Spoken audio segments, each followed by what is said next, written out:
Bonjour, je suis Jessie du site leblogbio.fr. Je viens de recevoir les produits de la marque Louise et moi, donc c'est l'occasion de découvrir avec vous ce que je viens de recevoir et de vous faire une courte présentation.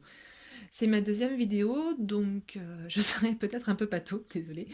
En tout cas, je vous remercie de la regarder et si vous l'aimez, n'hésitez pas à la liker, la partager ou la commenter.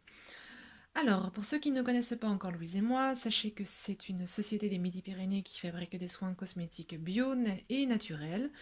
Leurs produits sont fabriqués en France, homologués Nature et Progrès, et leur marque porte la mention Slow Cosmétique. Bon, place aux produits. Nous avons donc déjà trois savons que vous trouverez ici, et aussi la fameuse huile dont beaucoup d'entre vous m'ont déjà parlé, à savoir l'huile délicieuse, qui en fait est surtout connue parce qu'elle est polyvalente. C'est-à-dire que je l'utiliserai aussi bien pour mon visage, mon corps et mes cheveux. Au premier abord, je trouve que son format est assez pratique et je vais vous dire en premier effet,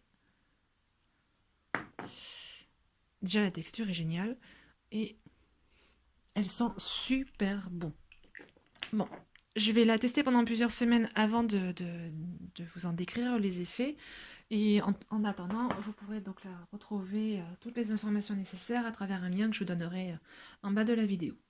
Et maintenant, les savons. Nous avons donc déjà le savon Calendula, qui est donc un des meilleurs savons à froid que j'avais présélectionné dans mon article, notamment pour ses propriétés hydratantes. Il est à base d'huile d'amande douce, de lait d'avoine et forcément, me direz-vous, de Calendula, d'où le nom. Il est prévu pour les peaux dites fragilisées ou irritées, et donc côté hydratation, ça devrait être parfait. En tout cas, j'aime déjà son parfum qui est présent mais assez discret, sa texture et sa couleur. Quelque chose me dit qu'il sera le premier à être testé. Ensuite, nous avons le savon couleur café, donc à base de marc de café comme c'est indiqué. Il aura plutôt sa place dans la cuisine. Il paraît qu'il est top pour éliminer les odeurs de cuisine qui s'imprègnent sur nos mains. J'entends par là l'ail, le poisson, enfin que des bonnes odeurs. Et il remplacerait aussi notre liquide vaisselle. Et je sais que certains l'utilisent même pour nettoyer leur évier. En tout cas, j'aime bien sa texture qui est à la fois, je ne saurais pas vous dire, qui est à la fois douce et granuleuse avec le marc de café. Sa couleur et ce qui m'éclate, c'est sa découpe en fait qui est artisanale.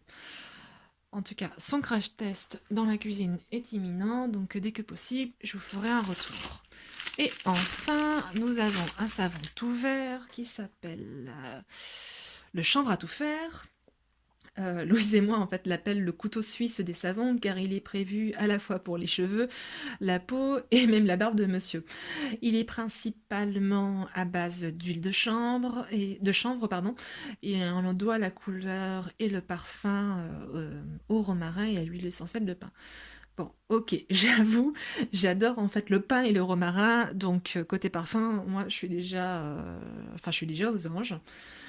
Quoi qu'il en soit, c'est le parfum, c'est le savon minimaliste à emporter partout avec vous, notamment en week-end, car il s'utilise en toutes circonstances.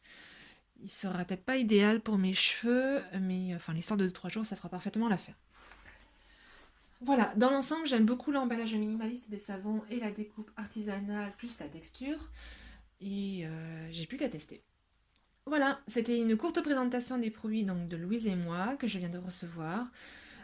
Je vous donnerai donc des retours dans quelques semaines, enfin des retours de mes tests. Si vous aimez cette vidéo, likez-la, partagez-la, faites-moi un commentaire. En tout cas, je vous remercie de l'avoir regardée et à bientôt sur le blog bio.fr.